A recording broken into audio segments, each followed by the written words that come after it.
So, hello students, today we will learn about the relations part 2. In part 1 I had explained about the various types of relation. But before watching this video, you must have a register as well as a pen so that you will be able to note down all the things whatever will be explained by me. Actually, this is a type of solutions of NCERT questions that will be also taken from the R.S. Agrawal books and R.D. Sharma books. So for this, after watching one clip of the video, that will be about 10 to 15 marks, or that is belonging to one question. Pause the video, note down all the things whatever you have written without watching the video, so that you will be able to make you perfect for the first question. Then again play the video, pause the video, then again write down all the things without watching on the video, so that you will be able to make you perfect for this whole concept that will be explained today, and it should be followed continuously. Thank you. Let's start. Hello students, today we will discuss about the relation, in which very first we will discuss that whether the given relation is reflexive, symmetric or transitive, either it is or not. That will be discussed, and including this we will also discuss whether the given relation is equivalence or not. As I had discussed earlier in our previous video, that whenever a relation is reflexive, symmetric as well as transitive also, then we will say that this is equivalence also.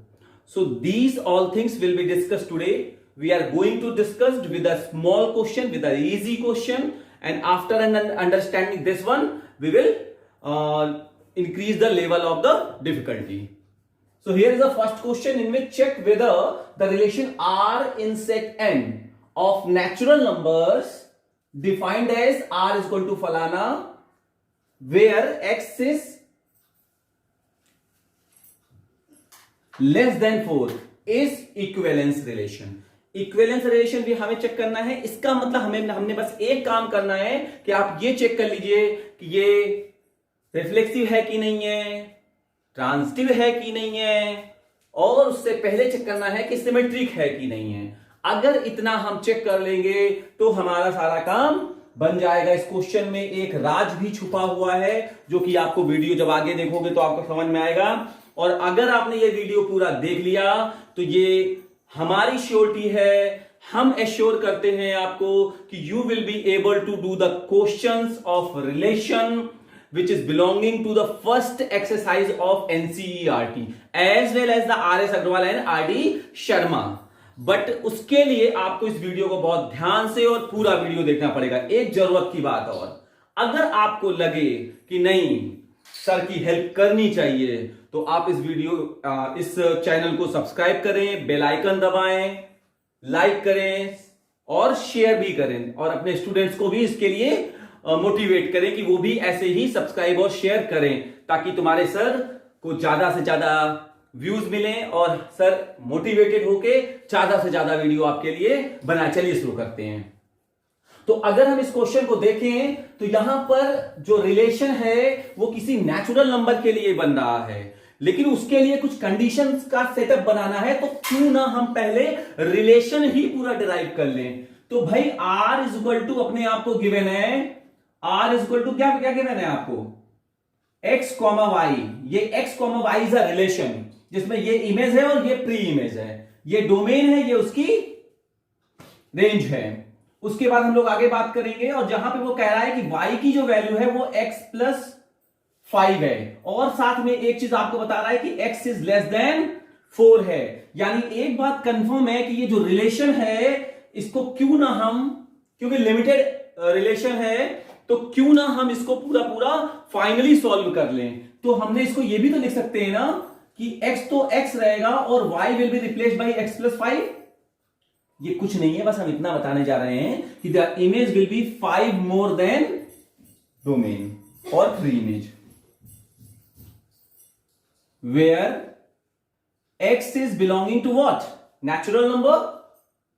ये हम ना कह रहे हैं, question कह दिया है. x is belonging to natural number and x is less than 4 also. तो आओ चलो सेट करें. तो ऑर्डर पेयर बनाते हैं। तो पहला ऑर्डर पेयर हमें बनना है कि x की वैल्यू हमें 4 से ज्यादा नहीं लेनी है, 4 तक चलेगी। तो पहला नेचुरल नंबर 1, अगर ये 1 तो y की वैल्यू कितनी हो जानी है 6। अगर हम लेते हैं 2 तो कितनी हो जानी बताओ यार, 2 + 5 7। बात समझ में आ रही ना। उसके बाद अगर हम 3 ले लेते हैं तो 3 + 5 8। फिर 4 ले लें, 4 नहीं ले सकते यार क्योंकि वो कह रहा है x इज लेस देन 4। अगर इक्वल टू 4 बोलता तो 4 को इंक्लूड कर लेते। अगर ग्रेटर देन 4 बोलता तो क्या करते भाई, उसके हम लोग 4 से स्टार्ट करते हैं, लेकिन उसके आगे वो लिमिटेशन जरूर बांधता, नहीं तो फिर ये इनफाइनाइट हो जाता। तो बेहतर होता कि उसमें फिर हम ये नहीं करते डायरेक्टली यहीं से कंक्लूड करके इक्विवेलेंस रिलेशन निकालने की कोशिश करते। ठीक है ना। तो भाई लो रिलेशन तो हमारे पास आ गया, यानी अब जो रिलेशन के एलिमेंट्स हैं, जो सेट के एलिमेंट्स हैं वो यही होंगे, इसके अलावा दूसरे नहीं होंगे। अब इन्हीं में से हमें जज करना है कि ये रिफ्लेक्सिव है या नहीं है, ट्रांसिटिव है या नहीं है, और उससे पहले सिमेट्रिक है या नहीं है।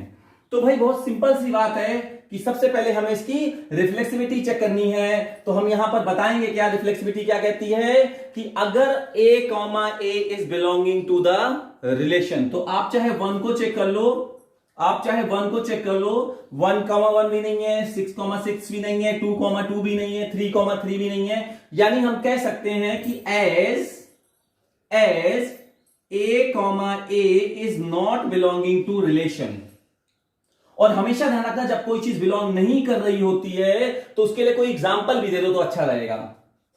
x is not belonging to relation, आप that is 1,1 is not belonging to relation. मतलब एक नहीं मिल रहा है तो, क्योंकि सब मिलना चाहिए फॉर ऑल, है ना, फॉर ऑल ए ऐसी चीज होनी चाहिए। किसी के लिए नहीं मिला तो यहां तो एक के लिए भी नहीं मिल रहा है, तो इसका मतलब यहां पर जब इसको ये बिलोंग नहीं कर रहा है तो हम कह सकते हैं सो R is not reflexive. I hope समझ में आ गया होगा, मेरी बात समझ में आई ना।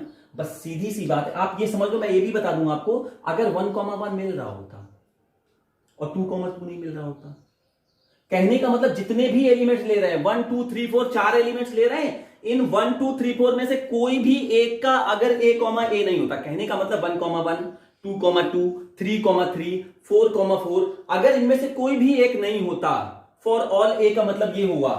ठीक है, तो हम ये कह सकते थे कि दिस इज नॉट रिफ्लेक्सिव। यहां तो कोई भी नहीं मिल रहा है तो वो तो हो ही गई नहीं, बात ही खत्म।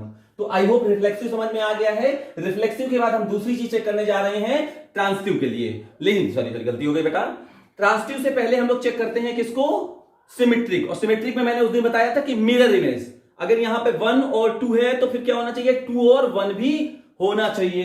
तो आप यहां पर देखो, as 1,6 is belonging to relation. तो अगर सिमेट्रिक है, अगर सिमेट्रिक है तो 6,1 भी इसको बिलोंग करना चाहिए। But 6,1 is not belonging to relation. बस इतना बहुत है मेरे लिए, बाकी आगे मिल भी जाए, 2,7 है, 7,2 मिल भी जाए, 3,8 है, 8,3 मिल भी जाए, उस दिन डिस्कस किया था पहले लेक्चर में। ठीक है, तो आप उसको देख लेंगे तो ज्यादा क्लियर हो जाएगा। तो 6,1 नहीं यहां पे बिलोंग कर रहा है, इसका मतलब ये सिमेट्रिक नहीं है। सो R इज नॉट 1 मार्क्स या मैक्सिमम 2 मार्क्स का क्वेश्चन आता है, इससे ज्यादा का नहीं आता है। सो R is not symmetric relation. ठीक है, चलो भाई ये भी हमने पढ़ लिया। इसके बाद अगर हमने आगे को पढ़ना है तो सिमेट्रिक हो गया है, रिफ्लेक्सिव हो गया है, अब हमने क्या पढ़ना है, ट्रांजिटिव। ट्रांजिटिव पढ़ने के लिए हम लोग फिर से भाई देखेंगे। अच्छा, ट्रांजिटिव के लिए मैं फिर से एक बार बता दूं, ट्रांजिटिव एक सिचुएशन होती थी, बच्चे गलती करते हैं इसलिए बता रहा हूं। If a, b is belonging to relation and b, c is belonging to relation, इसका रेंज, इसकी डोमेन बन गया है, then a, c must belonging to relation, only then a given relation is transitive। Confirm हो गया। लेकिन ध्यान रखना, अगर इफ है तब देन चाहिए, अगर इफ ही नहीं है तो देन के बारे में हमें सोचना भी नहीं है, तो वो ट्रांजिटिव हो जाएगा। नहीं समझ में है? अगर पहला सेट मिल रहा है और फिर दूसरा, ये डोमेन जो है उसकी रेंज बनना है, सॉरी वो रेंज जो है इसकी डोमेन बनना है, जो इमेज है वो प्री इमेज बन रही है दूसरे वाले की, और फिर उसके बाद अगर ये नहीं हो रहा है तो ही ये ट्रांजिटिव नहीं है। लेकिन अगर ये दोनों हैं और ये भी है तो ट्रांजिटिव है। तो जरा इस क्वेश्चन में देखें कि हमें साफ साफ दिख रहा है कि 1,6 तो है, लेकिन फिर आगे कहीं 6, समथिंग है ही नहीं। 2,7 तो है लेकिन 7, कहीं है ही नहीं। 3,8 है बट 8, समथिंग कहीं नहीं है। यानी इफ ही नहीं यहां पे मैच कर रहा है तो देन के बारे में हमें बात ही नहीं करनी है। कई सारे बुक्स या कई सारे टीचर ये बता देते हैं कि भाई यहां पे 1,6 है और फिर आगे दूसरा वाला नहीं मिल रहा है, तो ये क्या कह देते हैं कि ट्रांजिटिव नहीं है। लेकिन ये ध्यान रखना कि ये ट्रांजिटिव है, क्योंकि यहां पर ट्रांजिटिव की जो प्रॉपर्टी होती है उसको कोई कंट्राडिक्टरी नहीं कर रहा है, कंट्राडिक्शन उसका नहीं है। तो आप लिखोगे यहां पे as in relation there is no image or range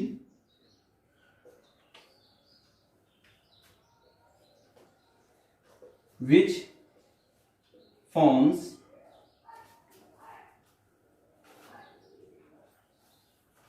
there is no image or range in any order pair in any order pair which forms domain of any other order pair.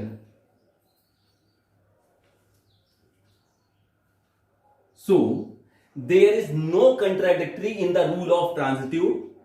There is no contradiction in the rule of transitive. So relation is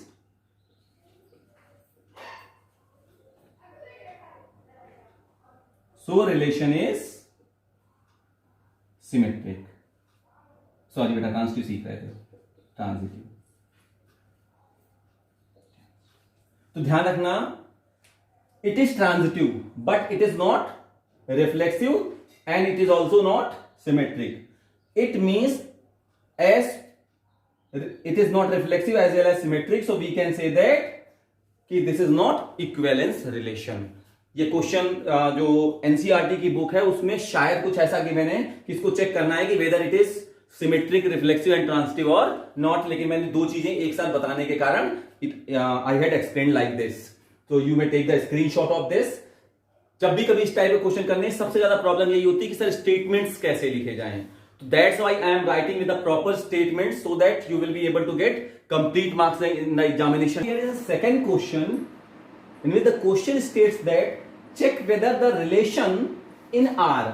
अब यहां पर ये r symbolic form है relation का और ये r symbolic form है real number. मतलब आपने कोई भी रियल नंबर ले लिया, इज डिफाइंड बाई, अब ये रिलेशन का फॉर्म है कि relation is can be represented as x comma y, where x is always less than y of cube. जो x की वैल्यू है वो y क्यूब से हमेशा कम होती है, y क्यूब से हमेशा कम होती है। तो x इज रिफ्लेक्सिव, सिमेट्रिक और नॉट या ट्रांजिटिव, इसके बारे में हमें चेकिंग करनी है।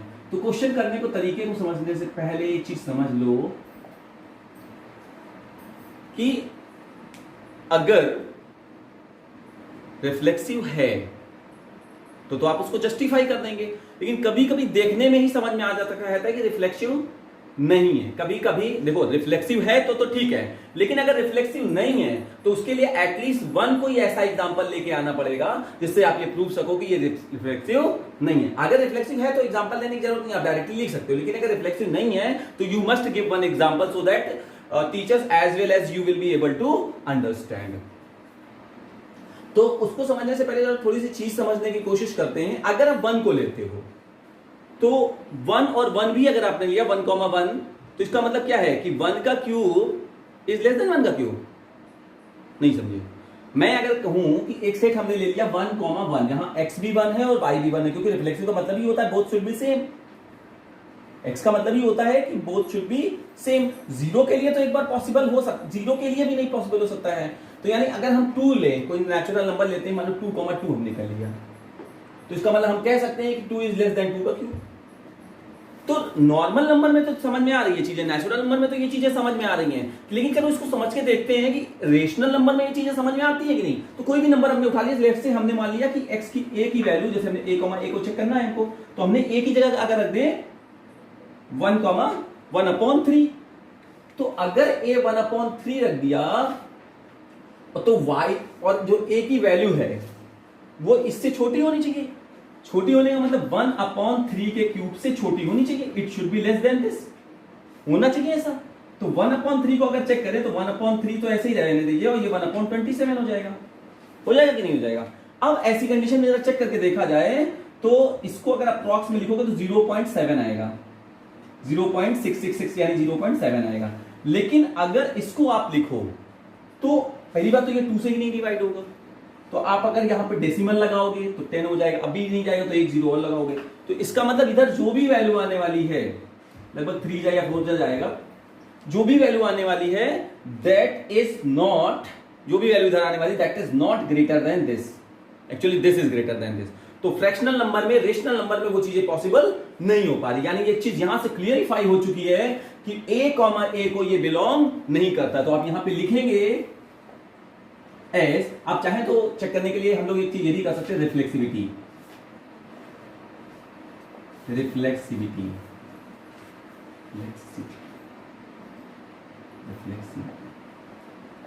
ठीक। जब रिफ्लेक्सिविटी चेक करेंगे तो as for all a, for all, अच्छा ध्यान रखना इसको हम लोग इन शॉर्ट में ऐसे भी लिखते हैं, for all A is not belonging to R, a is not belonging to R, a R को बिलोंग नहीं कर रहा है। हमने जैसे बताया एग्जांपल यहीं पे हमने दे दिया, क्योंकि a जरूर बिलोंग चाहिए। रिफ्लेक्सिव का मतलब ये होता है 1,1, 2,2, 3,3, 1/2, 1/2 ये सेटिस्फाइड होना चाहिए। तो 1/2, 1/3, 1/3, 1/2, 1/2 हम ले तो सकते हैं, लेकिन एक उसने कंडीशन दे दी कि that must be also satisfied. इसका मतलब क्या है कि जो x की वैल्यू है, जो x की वैल्यू है वो दूसरे जो y की वैल्यू होगी उसके क्यूब से छोटी होनी चाहिए। लेकिन फ्रैक्शनल नंबर में ये चीजें जस्टिफाई नहीं हो रही, तो सारे नंबरों के लिए ये चीजें नहीं हो सकती हैं। तो हमने क्या लिया कि as for all a is not belonging to relation, है ना। फॉर एग्जाम्पल दैट इज, आपने एग्जाम्पल भी एक दे दिया 1,1/3 is not belonging to relation. क्यों नहीं है? As 1/3 is not less than is equal to 1/3 of cube, sorry less than is equal to नहीं, केवल लेस देन है, इज नॉट लेस देन 1/3, इसलिए ऐसा नहीं है। आपने प्रॉपर रीजन दे दिया इसके लिए, तो अगर नहीं है तो हम क्या कह सकते हैं, सो relation is not reflexive,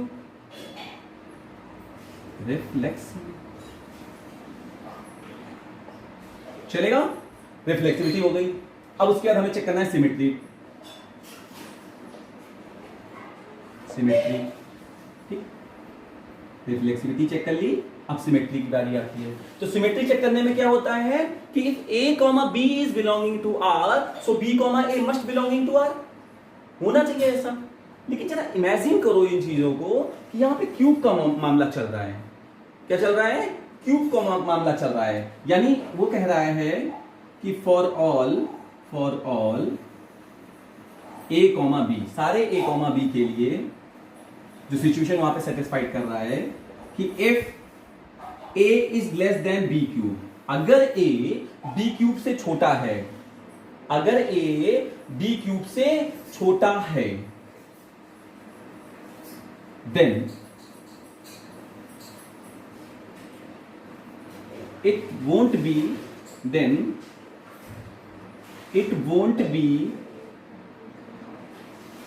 always true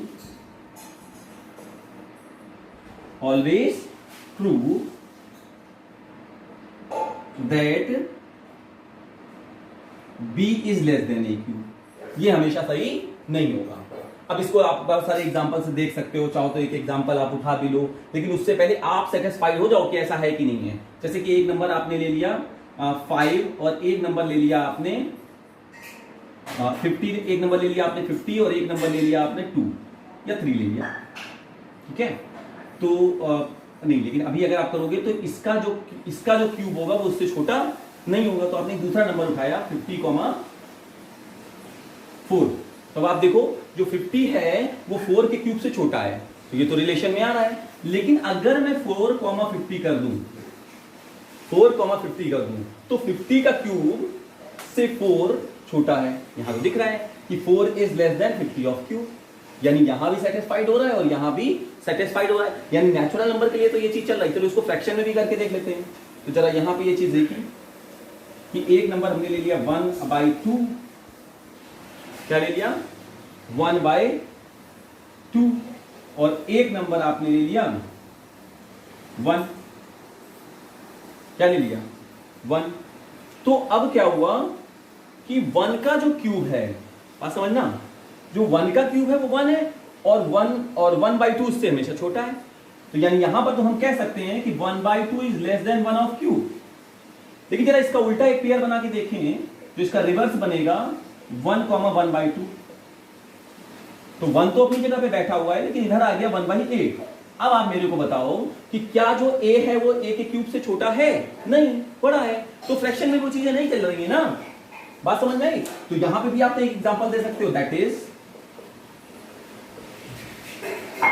if 1/2, 1 is belonging to relation as 1/2 is less than 1 of cube,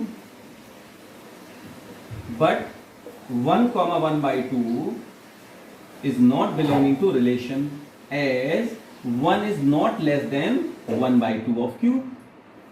आपने एग्जांपल दे दिया इसमें, तो फिर इसका मतलब ये बात पक्की हो गई कि ये सिमेट्रिक भी नहीं है। So it is not symmetric। ठीक है, इसको नोट कर लो, फिर आगे बता दें। भाई सिमेट्रिक भी समझ में आ गया हमें कि सिमेट्रिक नहीं होगा। अब हमने रिफ्लेक्सिव भी सीख लिया, सिमेट्रिक भी सीख लिया। चलो ट्रांजिटिव के बारे में बात करें, क्योंकि ट्रांजिटिव भी सीखना हमें जरूरी है। तो चलो एक ट्रांजिटिव का देख लेते हैं, ट्रांजिटिविटी। ठीक, तो जब हम ट्रांजिटिविटी की बात करेंगे तो फिर से हल्का सा रिकैप्चुलेशन मारते हैं एक बार। ट्रांजिटिविटी में मैंने जो बताया था कि अगर a, b किसी रिलेशन को बिलोंग करता है, b, c किसी रिलेशन को बिलोंग करता है, तो a, c must belonging to the relation, ऐसा होना चाहिए। अगर सिमेट्रिक में नहीं लग रहा है तो उसका आप एग्जांपल देते हैं, अगर ट्रांजिटिव नहीं लग रहा है तो उसका एक एग्जांपल देखते हैं। तो अब हम लोग ट्रांजिटिविटी की तरफ बढ़ रहे हैं। तो यही चीजें यहां पर करनी है। तो यहां पे आप बताएंगे कि if a, b is belonging to R, a, b is belonging to R, that is, इसका मतलब क्या है कि a is less than b cube and b, c is belonging to R, that is, इसका मतलब क्या है कि b should be less than c cube, b की वैल्यू c cube से छोटी होनी चाहिए। So it is not necessary, it's not necessary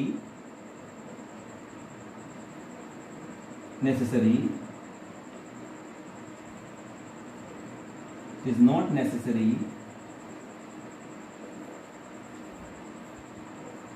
that a, c is belonging to R, that is, कैसे कह सकते हैं इसको, इसका क्या मतलब है कि a is less than c cube। और कोई क्वेश्चन करके देखते हैं। हमने एक नंबर ले लिया भाई, ऐसे जैसे ऊपर लिया था इसी को ले लेते हैं। चलो हमने जैसे भी एक्सप्लेन किया था उसी तरह से कि लेट, एग्जांपल बता देते हैं, थोड़ा ज्यादा अच्छा है। लेट कर लो या एग्जांपल बता दो, एग्जांपल, ठीक है। 50,4 इज बिलोंगिंग टू रिलेशन। क्यों? क्योंकि 50 is less then 4 of Q। पक्का है? अच्छा, एंड अब ऑब्वियसली बात 4 इधर आना है, तो एक ऐसा नंबर अब आप लेना है जिसका क्यूब 4 से बड़ा हो। तो ऑब्वियसली बात है 4 अगर यहां लिया है तो यहां अगर हम 3 ले लें या 2 ले लें तो 2 का क्यूब कितना हो जाना है 1, तो 4, 2 लिख लिया हमने। 4, 2 is also belonging to relation. क्यों भाई, ऐसा क्यों है? As 4 is less than 2 of Q। ये बात भी सच्ची है, पक्का है ना। BUT क्या होता है? बट अब हमारे क्या पास जाता है 50 और 2, ये होना चाहिए इसका मतलब इस हिसाब से। But 50, 2 is not belonging to relation. क्यों नहीं बिलोंग कर रहा है भाई? एज क्यों नहीं कर रहा है? क्योंकि 50 is not less than 2 of Q। 52 के क्यूब से छोटा हरगिज नहीं है। और एक भी अगर कोई ऐसा एग्जांपल मिलता है जो सेटिस्फाइड नहीं करता है सिचुएशन को, तो हम कह सकते हैं कि ये उस प्रॉपर्टी को बिलोंग नहीं करता है, उसको फॉलो नहीं कर सकता है। तो हम क्या कहेंगे यहां पे? सो relation is not transitive. So relation is not transitive. I hope हमारे बच्चों को यहां तक समझ में आ गया होगा। इसके बाद हम लोग एक और बहुत अच्छा सा क्वेश्चन देखेंगे जिससे वो चीजें और क्लियर हो जाएं जिनके बारे में हम इतनी सारी बातें कर रहे हैं। थोड़ा सा टफ क्वेश्चन देखेंगे, आई होप ये समझ में आ गया होगा। वे ऑफ राइटिंग पे विशेष ध्यान दें कि how to prove, how you can justify your concept which you have written on the solution. Teacher को कैसे आप समझा पाएंगे? तो आप समझ लेना कि जब आप लिख रहे हो तो आप इस तरह से लिखना कि जो सामने बंदा बैठा हुआ है वो टीचर नहीं है, वो एक नॉर्मल आपका फ्रेंड है और उसे भी रिलेशन बहुत कम समझ में आता है। तो now you have to brief in this way so that he will be able to understand, only then teacher will give you the good marks. अच्छा, ध्यान रखना कि ये जो भी क्वेश्चंस हम डिस्कस कर रहे हैं ये एनसीईआरटी के सॉल्यूशंस की तरह काम करेंगे। उसका रीजन ये है कि मैं उन क्वेश्चनों को इंक्लूड कर रहा हूं जो थोड़े से ट्रिकी और टफ हैं। अगर आप इन क्वेश्चनों को समझते हो, if you are understanding the solution and way of these all questions, so you will be able to solve the whole exercises. क्योंकि student, the complete solution is harmful for you, so try to understand these question and on the behalf of this question try to solve the next question or remaining question by yourself. Even if you are facing any problem in the solution, so I will send the number on the screen. You will send me the problem on the WhatsApp number and you will get the complete solution of the question. But don't try to see the whole solution of the complete exercise. That is really very harmful to you. तो question आपके सामने आया हुआ है कि भाई यहां पर रिलेशन जो R है, this is defined as the set of, ये जो रिलेशन है वो किस भाई जो रिलेशन हम लोग करते हैं वो किसके लिए करते हैं? किसी सेट के लिए करते होंगे। तो वो जो सेट है वो सारे ट्रायंगल्स का सेट है। उस सेट के अंदर सारे ट्रायंगल आपके आ जा रहे हैं, ठीक है। लेकिन अब उसके अंदर से आप रिलेशन बनाओगे तो उस रिलेशन के लिए कभी कभी वो क्या करता है, कोई कंडीशन पुट कर देता है। तो यहां पर वही किया गया है कि जो रिलेशन है वो दो ट्रायंगल का रिलेशन है, T1 और T2 का, यानी दो ट्रायंगल है, कोई भी हो सकते हैं, T1 T2 T2 T3, small t capital T, वो कुछ भी हो सकता है। जिसमें जो पहला वाला ट्रायंगल है this is similar to second one triangle. अगर ऐसा कोई रिश्तेदारी बनती है, ऐसा कोई रिलेशन बनता है, तो you have to check whether it is equivalence और नॉट। तो हमने पहले ही जैसे आपको बताया कि अगर आपको इक्विवेलेंस रिलेशन चेक करना है, अगर आपको इक्विवेलेंस रिलेशन चेक करना है तो आपको सबसे पहले चेक करना पड़ेगा कि आपका जो ये गिवन रिलेशन है ये रिफ्लेक्सिव है कि नहीं है, ये सिमेट्रिक है कि नहीं है, ये ट्रांजिटिव है कि नहीं है। अगर इन तीनों कंडीशन को वो फॉलो कर रहा है तो ऑब्वियस सी बात है वो आपका इक्विवेलेंस रिलेशन हो जाएगा। अब जैसे इस क्वेश्चन में बात करें तो मैंने पहले बताया कि रिफ्लेक्सिविटी सबसे पहले चेक करते हैं। तो पेन इज नॉट वर्किंग, तो ये आपका आ गया रिफ्लेक्सिविटी। जब हम लोग रिफ्लेक्सिविटी को चेक करेंगे तो रिफ्लेक्सिविटी को चेक करने के लिए हमने क्या करना है कि हमारे पास A, B, B, C, C ये सारे सेटिस्फाइड होने चाहिए, तभी वो कंडीशन बनती है। तो आप यहां पे बता सकते हो कि एस T1, T1 यानी कि ट्रायंगल और वो खुद ट्रायंगल, जैसे ट्रायंगल ABC है तो ट्रायंगल ABC ये भी है और ट्रायंगल ABC ये भी है। तो ये दोनों इस कंडीशन को सेट करेंगे कि नहीं, फॉलो करेंगे कि नहीं। तो साफ साफ समझ में आ रहा है कि जो ट्रायंगल होगा वो खुद के तो सिमिलर होगा ही होगा ना। तो ट्रायंगल मतलब T1, T2 is belonging to the relation, T1, T2 relation को बिलोंग कर रहे हैं। दैट गिव्स, हम क्या कह सकते हैं कि T1 is similar to T2, क्योंकि T1 जो है वो T2 के सिमिलर है। तो अगर ऐसा हो रहा है तो फॉर ऑल triangles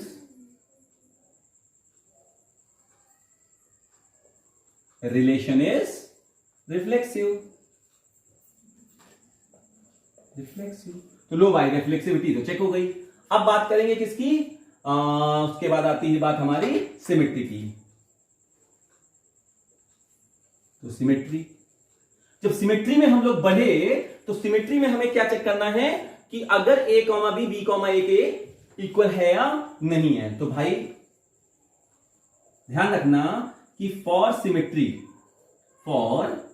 सिमेट्री होता क्या है। फॉर सिमेट्रिक रिलेशन, जब सिमेट्रिक रिलेशन होता है, फॉर स्पेलिंग गलत हो गई भाई, बताइए। तो फॉर सिमेट्रिक रिलेशन क्या होता है हमारे पास कि if a, b is belonging to relation, then b, a should also belongs to relation। कुछ लोग इसको implies that करके भी लिखते हैं कि अगर ये इसका रिलेशन है तो that implies b, a should be also in relation। चलो शुरू करते हैं मामला। तो let T1, T2 is belonging to relation। तो अगर बच्चा T1, T2 रिलेशन को बिलोंग कर रहे हैं तो हम ये कह सकते हैं कि T1 is similar to T2। कह सकते हैं कि नहीं कह सकते हैं? If we can write it down, so it can be also written as T2 is similar to T1, क्योंकि मेरा मेन मुद्दा कहां है, T2, T1 लाने को। तो हम ये, अगर ये ऐसा है तो अगर T2 T1 के सिमिलर है तो हम कह सकते हैं T2, T1 भी यहां पे है कि नहीं। रिलेशन ही वो कह रहा है कि पहला वाला दूसरे वाले के सिमिलर होगा। तो अगर पहला वाला दूसरे वाले के सिमिलर है तो दूसरा वाला पहले वाले के सिमिलर होगा। यानी हम ये भी कह सकते हैं कि T2, T1 is belonging to relation. अब भाई T2, T1 भी रिलेशन को बिलोंग करने लगे। सो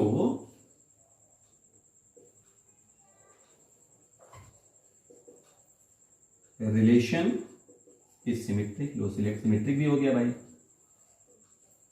सिमेट्रिक।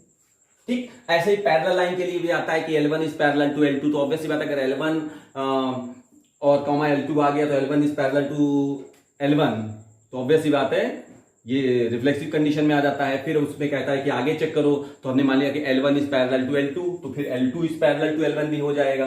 तो इसका मतलब L2, L1 is belonging to R भी हो जाएगा। तो एक सर्कल वो लाइन वाला क्वेश्चन भी आता है, सेम पैटर्न से होता। कांग्रुएंसी वाला क्वेश्चन होगा वो भी इसी पैटर्न से आएगा कि अगर एक ट्रायंगल तो खुद के कांग्रुएंस होता ही है, अगर T1 T2 के कांग्रुएंट है तो T2 भी T1 के कांग्रुएंट होगा। तो चाहे वो सिमिलरिटी का क्वेश्चन हो या कांग्रुएंसी का क्वेश्चन हो, सेम पैटर्न से सॉल्व होगा, बिल्कुल भी उसमें चेंजिंग नहीं होगी, घबराने की तनिक भी जरूरत नहीं है।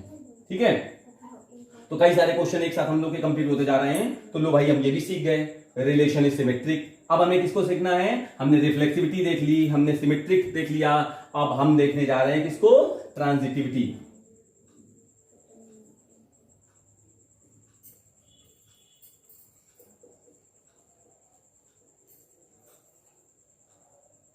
ट्रांजिटिविटी। तो जब हम लोग ट्रांजिटिविटी की बात करते हैं तो ट्रांजिटिविटी का सीधा मतलब है कि उसमें क्या क्या होता है, जरा ध्यान देना। तो हम 2-3 ट्रायंगल ले लें।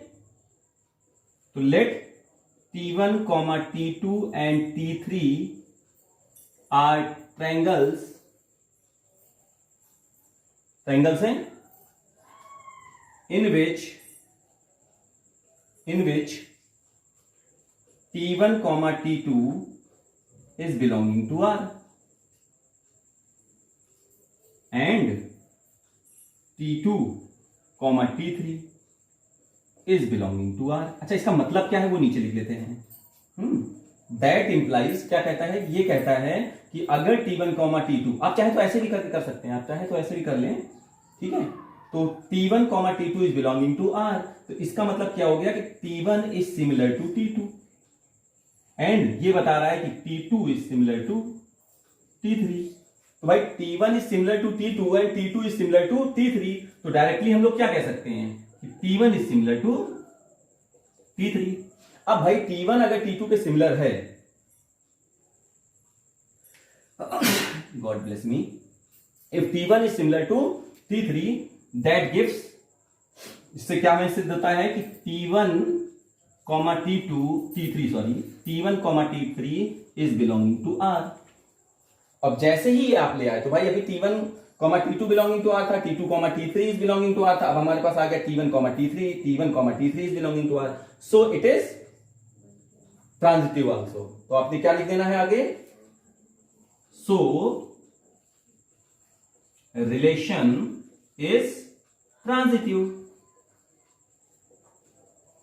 ठीक, और as soon as the relation is transitive, जैसे ही हम कहते हैं कि रिलेशन ट्रांजिटिव है, तो इसका मतलब it is reflexive, it is symmetric, it is transitive, so we can say that it is equivalence relation. I hope question यहां पर ये है कि एक रिलेशन एस्टेब्लिश करना है जहां पर रिलेशन बताया गया है कि A, B रिलेशन है such that A mod of A minus B is a multiple of 4, और आपको बताना है कि ये इक्विवेलेंस रिलेशन है। अगर आपको इक्विवेलेंस रिलेशन सेट करना है सॉल्यूशन,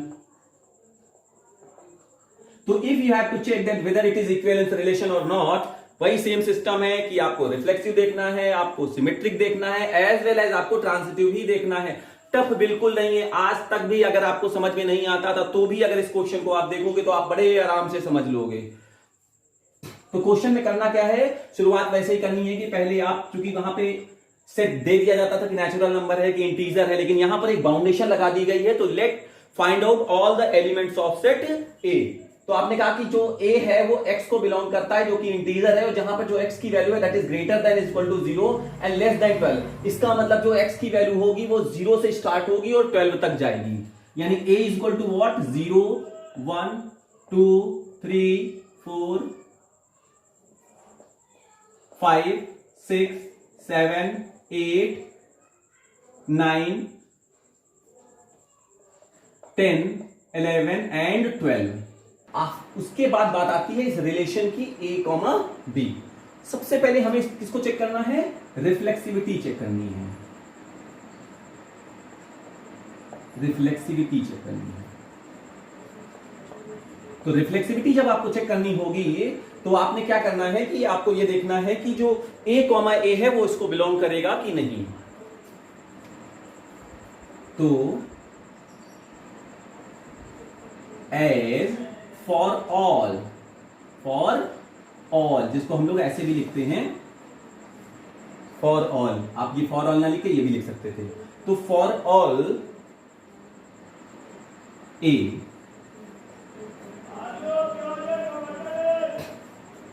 तो for all A,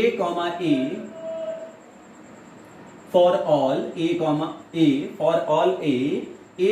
A is belonging to R. क्यों? That gives A minus A mod of A minus A,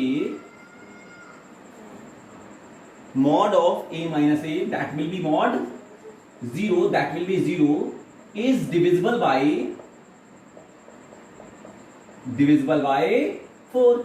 4 से डिविजिबल है, क्योंकि 0 है तो 0 तो 4 से डिविजिबल ही होगा। सो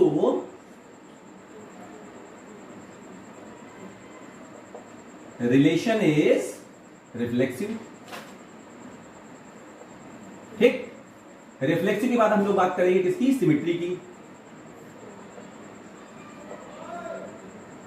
जब हम लोग सिमेट्री की बात करते हैं तो सिमेट्री में सबसे पहली बात है, एक चीज का ध्यान रखना है आपको कि इस बार क्या होता है, A, B अगर बिलोंग करता है तो B, A भी बिलोंग करना चाहिए। तो आपने यहां पे बताना है सिमेट्री के लिए हम लोग को क्या होता है कि एज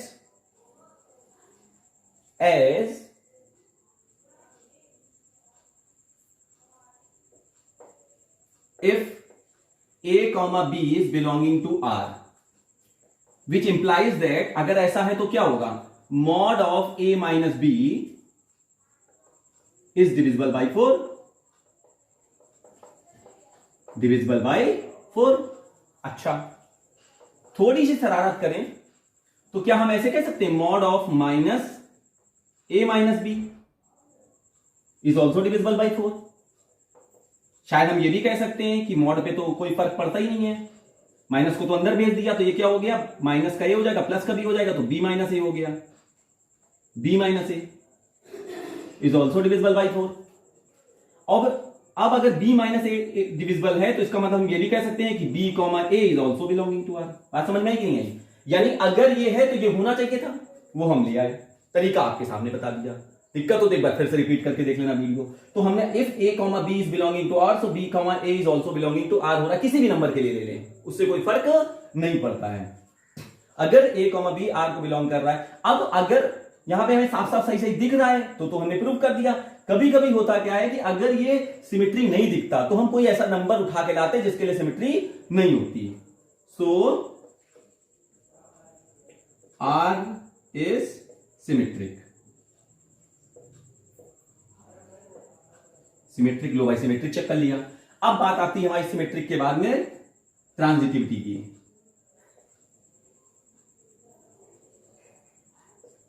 ट्रांजिटिविटी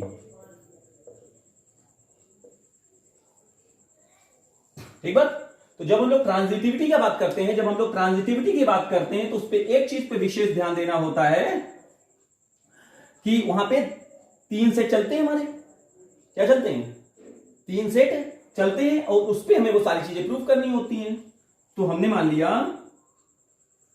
कि late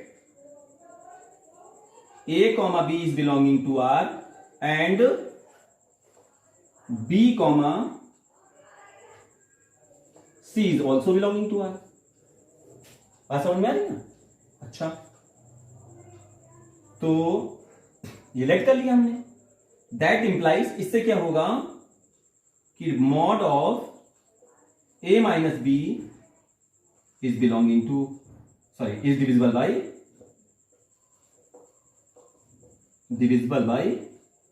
4 and mod of b minus c is divisible by 4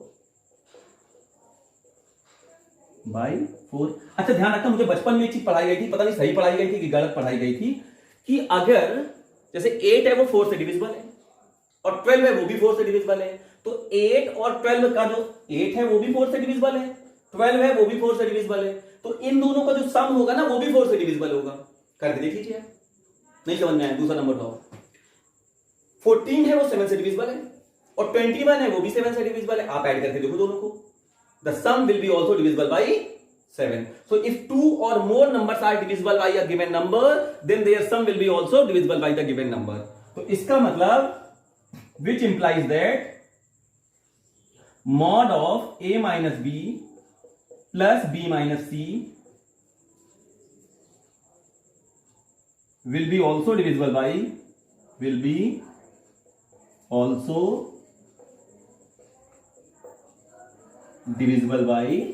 4. अब देखो बेटा, ब्रैकेट खोलोगे तो b से b कैंसिल हो जाने वाला है, तो आपके पास क्या आ गया कि mod of a minus c will be also divisible by 4, which says that, क्या कह सकता है वो, क्या कह रहा है कि a comma c is belonging to r। बस इसके बाद नीचे के स्टेटमेंट मार देना कि when a comma b, if a comma b was belonging to r, b comma c was belonging to r, so a comma c is also belonging to r। तो जैसे ही ये आप आगे, बस नीचे आपको एक स्टेटमेंट जोड़ देना है, बस इतना सा लिखना है नीचे आपको नीचे क्या लिखना है, सो रिलेशन इज ट्रांजिटिव। फिर उसके बाद एक नीचे उसके स्टेटमेंट मारेंगे, as the relation is reflexive, symmetric as well as transitive, so it is equivalence relation. बहुत अच्छा क्वेश्चन है, कोशिश किया है कि अच्छे मेथड से बताएं, डायरेक्ट समझ में आ जाए, लेकिन मुद्दा यह है कि इसके लिए आपको प्रैक्टिस करनी पड़ेगी। जितनी ज्यादा प्रैक्टिस करोगे, try to solve the whole exercise of NCERT, वो एक्सरसाइज पूरी आपको आ गई तो आपने मान लेना कि पहली एक्सरसाइज पे आपको महारत हासिल होगी।